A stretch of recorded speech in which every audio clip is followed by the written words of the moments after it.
안녕하세요. 아동기 심리 발달 단계 강의를 맡은 연세대학교 정신과 교수 신의진입니다. 유아기는 일생에서 가장 중요합니다. 왜 그럴까요? 뇌 발달이 빠르니 당연히 아이들의 정상 성장은 신체적, 정신적 건강의 바탕을 만들기 때문입니다. 특히 우리의 정신적 건강은 향후 성격의 발달, 또 행복감과 가장 밀접한 영향을 미치는 부분입니다. 그리고 이러한 어떤 영유아기의 가장 큰 특징인 뇌 발달은 빠르게 변화하고 이 시기에 또 연령에 따라 순차적으로 발달하고 또 외부적인 자극이 또 뇌를 변화시킬 수 있는 가능성이 가장 높은 시기입니다. 그래서 이 시기에 아이들의 심리 발달은 철저히 뇌 발달과 많이 관련이 되기 때문에 항상 아이들의 어떤 행동이나 심리가 변할 때 이 아이들의 뇌 발달이 어떨까 하는 것을 항상 머리에 염두에 두는 것이 중요합니다. 그래서 이제는 그 뇌 기능이 반영된 아이들의 심리 발달에 대해서 말씀드리겠습니다. 이 아기가 이렇게 태어나서 지금 이때가 한 달 됐을 때고요. 이때가 6개월 되었습니다. 분명히 같은 아기인데 굉장히 표정도 다르고, 여러분은 어떤 아기한테 만약에 뭘 가르치신다면 이 아기한테 가르치시겠죠. 얘는 지금 준비가 왠지 안 된 것 같아요. 멍하게.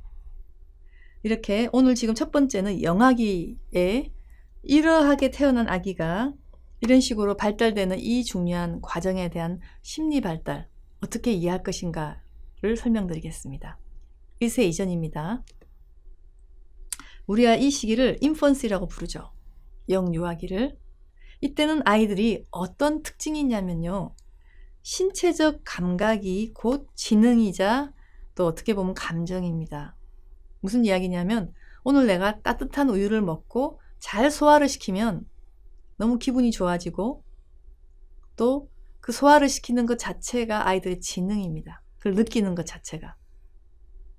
그래서 이때는 감각 발달에 시각, 청각, 촉각 등 다양한 주변의 자극들이 태어나자마자부터 통합이 되는 굉장히 중요한 시기입니다. 그래서 그냥 제가 우스갯말로 감각의 동물들이지 라고 얘기를 합니다. 이 아기들은. 그만큼 여러분, 이 아이들은 이런 감각을 잘 보호해주고 잘 통합할 수 있도록 여러분들이 좀 보호를 해줘야 됩니다. 그래서 이 감각 시기에 있는 아기들한테도 사회 정서적인 발달도 일어나는데요. 그러면 이 아기들의 사회성을 우리가 어떻게 알지? 그것은 바로 미소로부터 시작합니다. 여러분, 아이들이 100일쯤 되면요. 그 이전까지는 베네두숨 정도만 짓지만 100일쯤 되는 순간부터 부모님 눈을 딱 쳐다보고 웃기 시작합니다. 빵긋빵긋. 아무나 보고 웃지는 않았고 아이들이 그때부터 사람 보고 웃고, 그래서 어떻게 보면 소셜 스마일링이 시작될 때, 그러니까 사람을 쳐다보고 웃기 시작할 때부터 바로 여러분은 얘가 이제 사회적 반응이 시작됐구나. 그럼 좀 지나면 유의미한 눈 맞춤이 시작됩니다. 쭉 눈을 따라가면서 어른들에게 맞추기 시작하고, 좀 더 발전하면 한 7개월쯤 발 때 낯가림이 시작됩니다. 낯가림은 뭐냐? 내가 친숙한 사람하고 친숙하지 않은 사람을 구별할 수 있다는 그 얘기입니다. 그래서 친숙한 사람에 대해서는 불안이 없지만 친숙하지 않은 사람들은 기억했다가 이 사람 누구지? 하고 고개를 돌리는 그 낯가림이 정상적으로 나타나게 되고, 이것이 어떻게 보면 아주 희미한 전 기억력이라고 생각까지 합니다. 이 시기가 지나고 나서 이제 잼잼 도리도리 시작하는 모방 행동이 시작됩니다. 그리고 이 영유아기 인펀시의 가장 마지막 단계인 12개월쯤 되면, 돌쯤 되면 이제 주 양육자, 요즘에는 어머님들 외에도 할머님도 계시고 또 어떤 경우는 유치원 선생님이 주로 많이 보시면 그 선생님에게 분리불안 나타나는 애들도 있습니다. 그래서 주 양육자, 또 애착의 대상과 분리가 됐을 때 막 울고 싫어하는 그 분리불안까지, 이런 변화가 아이들의 사회정서적 발달 지표가 쭉 나옵니다. 그러면 여러분 생각에 이게 모든 애들은 다 나타날까? 예, 그렇습니다. 이 중에서 한두 개라도 빠지면 그 아이는 사회성 장애가 있나? 라고 의심을 해봐야 됩니다. 예를 들면 아이가 돌이 됐는데도 유의한 눈맞춤이 없다. 모방 행동이 없다. 이러면은 여러분 자폐증 아닌가라고 의심할 수도 있습니다. 어떤 아이는 유난히 낯가림이 전혀 없다. 분리불안도 없다. 아무나 맛있는 거 좀 쫓아간다.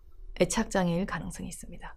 이런 식으로 아이들의 사회정서적 발달 지표가 제때 잘 이루어지지 않으면 뭔가 좀 발달에 문제가 있다고 보면 되는데, 이러한 어떤 심리적인 발달을 모르시는 분들은 그러려니 하다가 나중에 한참 지나서야 병원을 찾게 됩니다.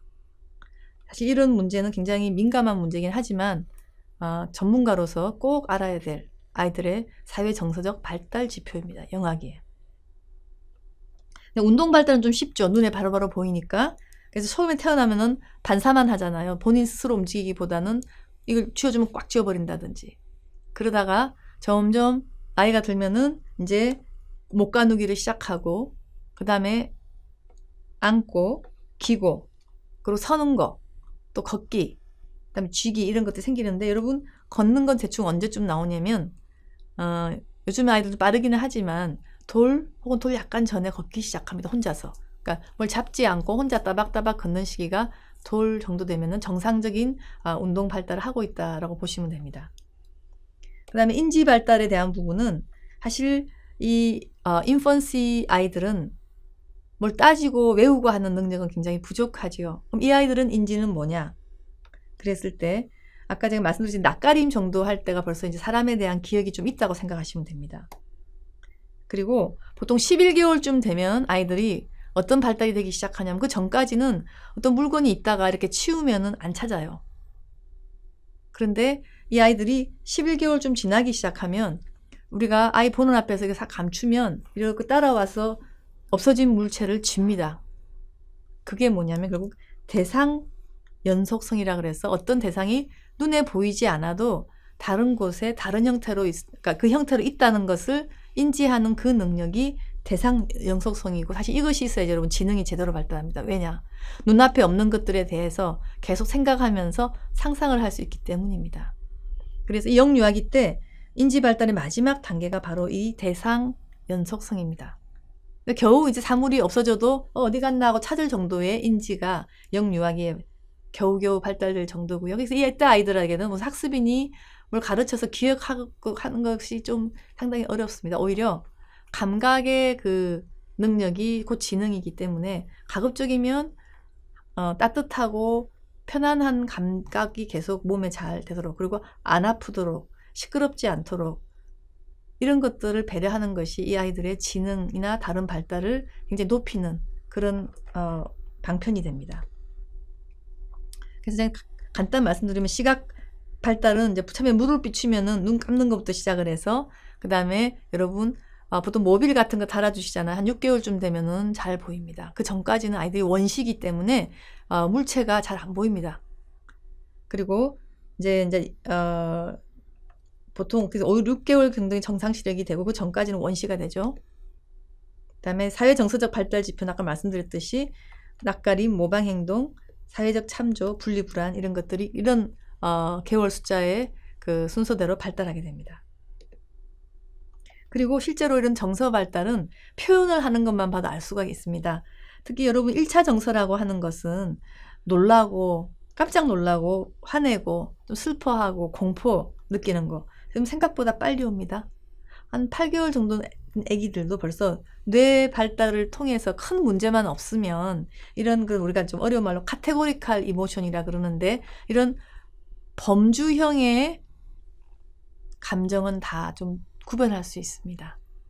그런데 2차 정서라 그래서 여기다가 자기 인식이 더해지면서 내가 놀랐다, 어휴 당황스럽다, 아우 창피해 이런 어떻게 보면 자기 인식을 가진 어떤 능력이 있는 사람한테만 느껴지는 자의식적인 정서는 그 뒤에 발달합니다. 그래서 그것은 18개월에서 24개월 정도. 여러분 아기들이 보통 자의식을 확실히 좀 확립하는 것은 18개월이 지나야 됩니다.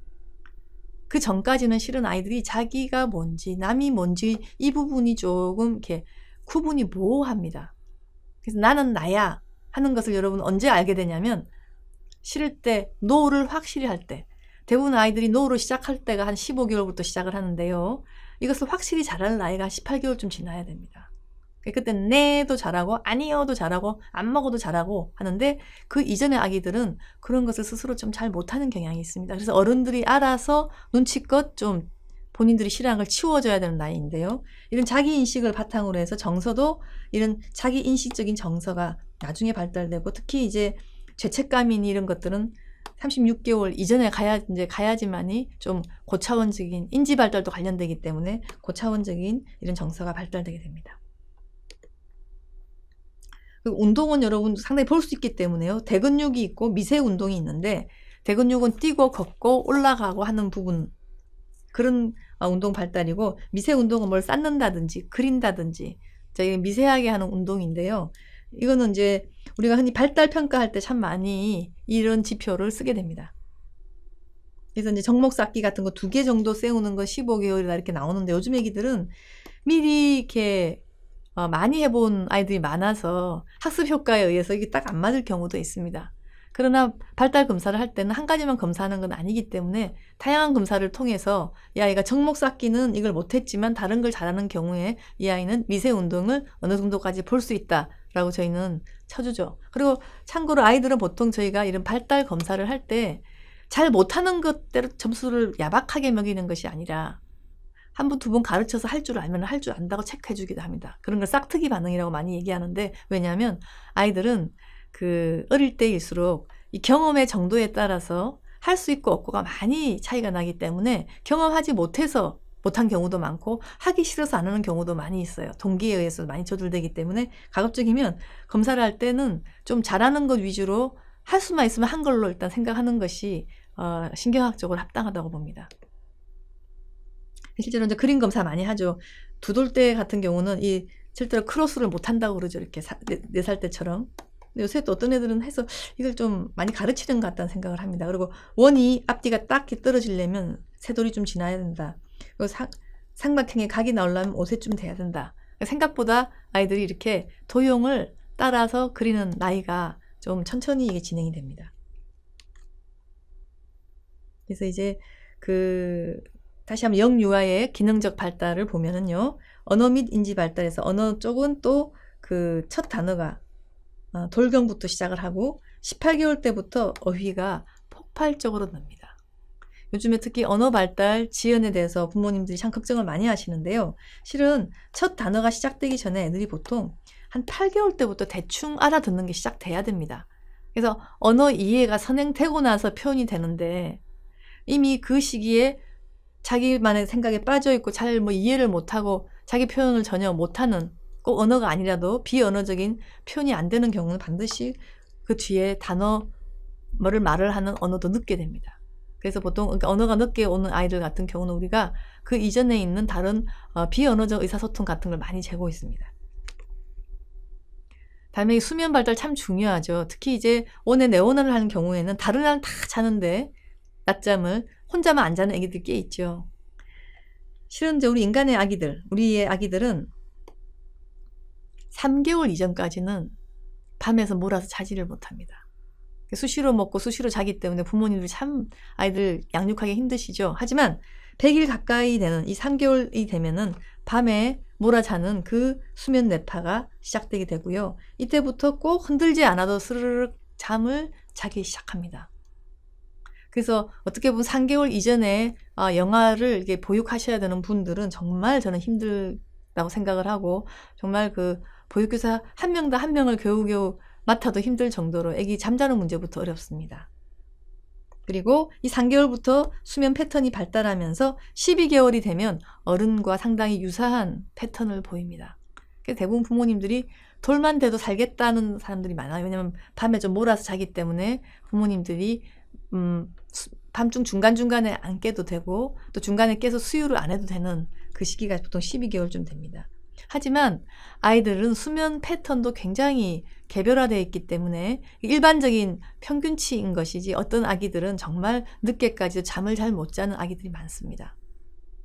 그래서 이제 아이들이 보통 12개월쯤 되면은 잠자리 습관 들이기를 많이 하는데요. 이 문화적인 차이가 있는 것 같습니다. 외국 같은 경우는 3개월만 지나도 혼자서 침대에 재우는데, 우리는 가급적이면 보통 대부분 돌까지는 아기들을 엄마랑 같이 재우는 경향이 있죠. 뭐가 더 좋다, 나쁘다라고 말은 못하지만 굉장히 문화적인 차이가 있는데, 그래서 외국에서는 아기들을 잠을 재울 때 그 책을 많이 읽어주죠.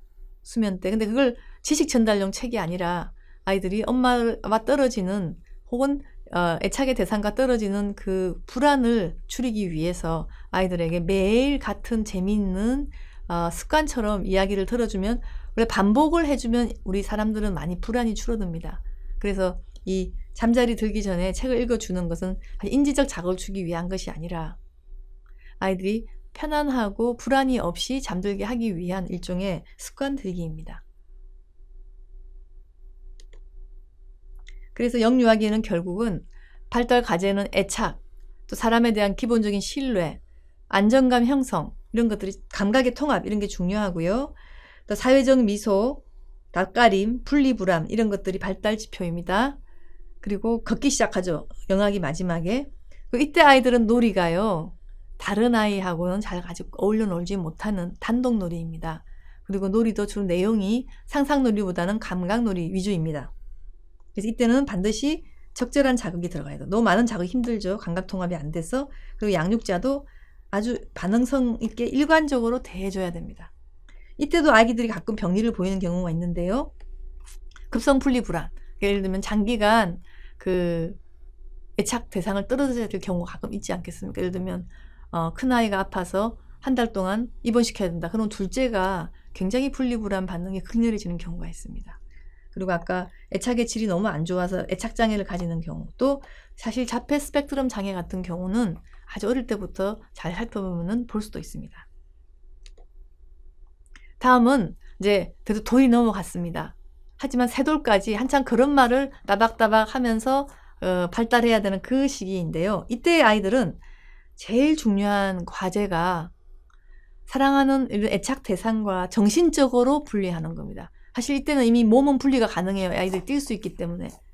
그렇지만 아직 마음으로는 애들이 보통 새돌이 되기 전까지는 완전히 부모님이랑 자기가 분리가 안 됩니다. 그래서 어떻습니까, 여러분? 아이들이 열심히 뛰어갔다가도 이렇게 반드시 쳐다보고 뒤에 부모님이 있는지를 보고 없으면 놀라서 다시 들어가 버리는 그 상상을 해보시면 됩니다. 그래서 이때 아이들의 이슈는 대소변 가리기. 의외로 자유의 행동을 많이 합니다. 그러니까 이때 아이들은 이 성기 부분을 상당히 좋아하고 이 또 대소변 가리는 부분, 이거에 관심이 많아서 이때가 굉장히 이제, 그래서 이름이 원래 그런 마기를 항문기라고 부르기도 합니다. 일부 심리 그 분석에서는. 그 다음에 또 하나 이때 아이들 특징이요, 굉장히 떼를 많이 부리고 공격적인 행동이 많습니다. 그래서 막 던지고 안 사주면 들어눕고 하는 나이가 바로 이 시기입니다. 왜 그럴까요, 이 시기에? 아주 간단하게요. 이 시기의 아이들은 스스로 이렇게 운동 발달이 많이 되기 때문에 떨어질 수 있는 능력은 있는데 반해서 아직까지 이 두뇌에서 그 감정이나 이런 행동을 통제할 수 있는 뇌가 상대적으로 발달이 되어 있지 않습니다. 아직 언어 발달도 잘 안 돼 있고요. 그러다 보니까 몸에서 이렇게 탁 기분이 나빠지거나 하고 싶은 게 생기면 도저히 억제가 안 됩니다. 그래서 떼 부리고 하는 것이 버릇이 없고 얘가 특별히 나쁘다라기보다는 발달에 굉장히 적합한 거죠. 그래서 이때 아기들은 가급적이면은 그 눈에 띄면 다 사달라고 하고 그러기 때문에 부모님들 알아서 좀 피해 주시고 떼를 안 부릴 수 있게끔 살살 이렇게 달래가면서 잘 기르셔야지, 떼 부리게 만들어 놓고 확 잡아서 버릇을 가르친다, 생각하는 의자에 앉혀서 뭘 가르치겠다, 그러기에는 좀 너무 가혹한 나이입니다. 그리고 만약에 정말 너무 그러셨다간 아이가 불안장애나 또 공격성 조절이 안 되는 병으로 바뀔 수가 있습니다. 이때 아이들은 또 아직까지 정신적으로는 애착 대상과 분리가 잘 안 되기 때문에 꼭 자기가 좋아하는 인형을 들고 가야지 여행에서 잠을 잔다거나 자기 베개하고 담요를 졸졸졸졸 들고 다니는 것을 우리가 트랜지셔널 오브젝트, 과도기 애착 대상이라고 부르는데요. 이건 너무나 정상적이고 아이들이 애착 대상과의 분리 독립을 성취하기 위해서는 반드시 필요한 과정입니다. 그래서 잔인하게 아이들에게 뺏지 마십시오. 필요합니다. 그리고 어떤 아이들 좀 오랫동안 그 엄마 느낌이 나는 그 담요 같은 거 끌고 다니고 하는데요. 그걸 너무 안 뺏는 게 좋습니다. 그리고 이때 아이들은 친구랑 같이 이렇게 있었을 때 협력놀이를 하지 않고 서로 따로따로 관심은 좀 보이겠지만 협력은 하지 않는 따로 놀이를 합니다. 패러럴 플레이라고 부르는데요. 그래서 많은 부모님들이 의외로 친구랑 놀면 사회성이 좋아지라고 그 유치원이나 보육시설 보낸다고 하는데 실은 두세 돌짜리 애기들은 아직까지 친구하고 같이 놀았을 때 사회성이 올라간다는 근거는 없습니다. 오히려 아이들의 사회성은 아직까지는 이 애착 대상과의 분리 불안이 좀 분리가 덜 돼 있기 때문에 자기가 친근한 어른들 또 가정 내 이런 분들하고의 관계 또 유치원에서 교사와의 관계를 통해서 안정감을 바탕으로 사회성이 발달됩니다. 특히 이제 이때 중요한 이슈인 대소변 가리기가 이게 참 중요한데요. 이거를 너무 지나치게 빨리 서둘 필요는 저는 없다고 생각합니다. 왜냐하면 아이들마다 자기의 이 내부 장기들을 조절하는 능력이 다 차이가 있습니다. 그래서 어떤 아이는 좀 빨리 가릴 수가 있고 어떤 아이는 좀 늦게 오기 때문에 아이가 이걸 가릴 수 있을 때 가려야 됩니다. 순서도 대변부터 시작해서 소변이고요. 대충 3돌까지는 대변을 완전히 가린다라고 생각하시고요. 보통 완전히 야뇨증이 없까 밤에도 오줌을 안 싸는 나이가 이렇게 생각보다 늦게 옵니다. 그래서 이게 요즘에는 좀 지나치게 아이들을 빨리빨리 대소변 훈련을 하려고 하는데요. 그거 잘못하면은 성격을 아주 나쁘게 만들 수가 있습니다. 그래서 천천히 해도 괜찮으니까 아이가 준비가 됐을 때 부드럽게 유도해서 가르치는 게 좋습니다. 그래서 이때 만약에 아이들을 억지로 너무 가르치면 자주성이 침해된다고 되어 있습니다. 그리고 애착 이론은 오늘 길게는 얘기하지 않겠지만 아이가 비교적 소수의 어른들에게 의지하면서 사회성과 인성을 발달해가는 그런 이론을 말씀드립니다. 그래서 이제 이 볼비란 분이 특히 애착 이론에 많은 공헌하신 분인데요. 6주 이전까지는 크게 특정한 어떤 대상에 애착이 없다가 6주에서 8개월까지 생기고 아까 보시다시피 돌 때 제일 이 애착 불안이 높은 이유가 이때 애착이 가장 친밀하게 이루어집니다. 그리고 그 지나면은 아이들도 조금씩 뇌가 발달하면서 인지가 발달하면서 엄마가 좀 없어도 좀 이따 오겠지 하는 정도의 정신적 표상을 가지고 그 애착 문제를 다루게 됩니다. 그래서 이제 대부분 안정 애착이 한 65%쯤 되고요. 아이들의 애착이 회피적인 게 한 20%, 그다음에 저항이 한 10%, 그다음에 좀 혼란스러운 게 이건 좀 약간 병리적인 애착인데 이 정도로 이게 지금 미국의 중산층 아동을 대상으로 한 연구고 한국에도 아마 거의 유사할 거로 지금 생각하고 있습니다. 그리고 이제 아이들은 이 애착은 사실 주 양육자와 관계를 통해서 인성을 발달하지만 기질은 본인이 타고나는 이런 활동 수준, 규칙성, 산만성, 그다음에 적응성, 주의력 이런 것들을 통해서 타고나는 어떤 기질을 통해서 아이들이 발달하는 것을 주로 연구하신 분들의 이론인데요. 실제로 이 기질을 유형 분석해 보면은 한 순한 아이, 편안한 아이가 한 40%, 그다음에 좀 느리는 아이는 빨리빨리 적응을 못하지만 천천히 적응을 해 나가는 애가 한 15%, 그다음에 아주 까탈스러워서 굉장히 적응이 좀 어려운 모든 환경에 그런 아이들 한 10%, 그리고 혼합형이 한 35%가 된다고 합니다. 근데 재밌는 연구는 아이들이 비록 까다로운 기질을 타고난다 하더라도 부모님하고 얘하고 잘 맞으면 일종의 우리가 이제 궁합이라고 그러죠. 느긋이 기다려줄 줄 알고 잘 달래주는 부모님을 만나면 아이가 나중에 기질이 또 순한 기질로 바뀐다는 그런 연구를 했었습니다. 반대로 아이가 느긋하고 좋은 순한 기질을 가졌다 하더라도 어릴 때 스트레스를 많이 받고 굉장히 부모님하고 이렇게 사이가 안 좋은 아이들은 나중에 까탈스러운 기질의 아이처럼 행동한다 그런 연구도 있습니다. 그래서 어떻게 보면 기질은 타고나는 거지만 주변에서 어떻게 하느냐에 따라서 그 기질의 것들이 바뀐다는 것들이 맞고요. 그 이유가 아이들의 뇌는 제가 많이 바뀐다고 그랬죠. 그 주변 자극에 의해서.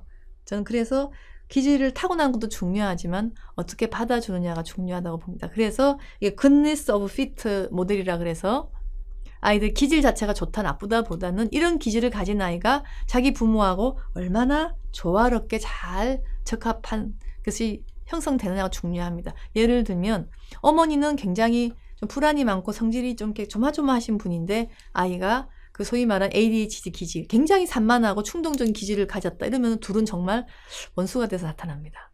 엄마는 도저히 이 아이가 조금이라도 이렇게 활발하게 하면은 나 어릴 때는 안 그랬는데 어떤 애가 이렇게 별날 수가 있어요. 하면서 너무 놀라시는 부모가 있고요.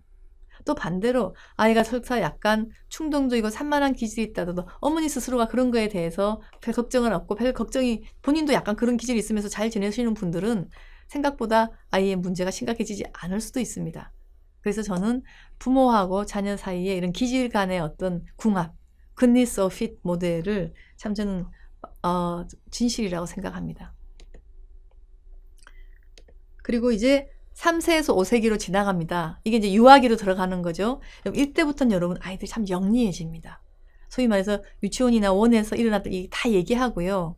누구누구는 어떻고 누구누구는 어떻고 얘기를 다 하고 부끄러운 것도 알고 규칙도 조금씩 지키고 그 이유가 뭐냐? 뇌 발달에서 이 감정을 조절하는 또 이 통제를 시킬 수 있는 전두엽이 슬슬 발달해 가는 시기입니다. 이때부터 약간 학습이 가능합니다. 그래서 요때 나이의 특징은 자기 조절력 발달이 시작된다. 아직 완성이 아닙니다. 시작되기 때문에 그래서 인지 기능도 이제는 자기중심적 논리 또 말로 다 전달할 수가 있고 상상력도 발달해서 가상의 친구도 만들고 기본적인 도덕성도 발달해서 규칙 지키고 양심이라는 것도 생기고 친구랑 관계도 협동놀이를 하지만 여전히 자기중심적입니다. 그리고 굉장히 경쟁적이고요. 이때 아이들은 공포와 불안이 많아서 이렇게 조금만 다쳐도 이렇게 밴드 갖다 붙이는 그 나이고요. 또 이때 아이는 굉장히 부모님을 따라서 하는 그런 무의식적인 성향이 강합니다. 아까도 말씀드린 이 시기에는 이 전두엽이 이 변연계 혹은 본능의 뇌들을 상당히 누를 수 있는 능력이 생기기 때문에 규칙이 아이들 지킬 수가 있습니다. 그 이전에 아이들은 규칙 지키기가 쉽지가 않습니다. 좀 더 크면 이제 학교 들어가기 조금 전이죠. 학령 전기 5, 6세 때는 드디어 아까 3세에서 한 4, 5세 될 때 아이들은 아직까지는 이성이 자라기는 하지만 감정을 다 조절을 못하는데 가끔 참다 확 성질도 내고 하는데 이때 아이들은 상당히 감정을 이성으로 조절을 시작하고 학습도 좀 꾸준히 하는 그 정도로 이 전두엽의 기능들이 발달되어 있습니다. 친구들을 관계에서도 타협까지 가능합니다. 얘가 좀 내 마음에 안 드는 행동을 하더라도 너 절로 가 하지 않고 그럼 이거 줄게 하자. 이거 친구들이 안다 그러면 그럼 이거 줄게. 이런 식의 타협이 가능한 나이입니다.